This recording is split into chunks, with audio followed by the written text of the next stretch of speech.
The International Criminal Court is now in session. Rodrigo Roa Duterte.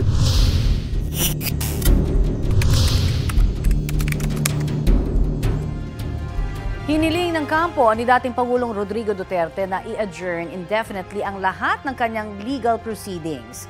Sa apela ng kanyang lead defense counsel na si Attorney Nicholas Kaufman sa International Criminal Court, hindi na raw fit to stand trial ang dating Pangulo.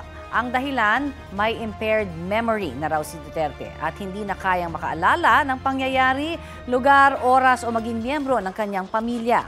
Ni hindi nga raw niya maproseso ang dahilan ng pagkakakulong. Dahil sa mga ito, wala na raw maitulong si Duterte sa sarili niyang defense. Hiling naman ng ICC prosecutor sa pretrial chamber 1, imbis na indefinite, posibleng short adjournment lamang ng legal proceedings ang kailangan ng kabilang kampo.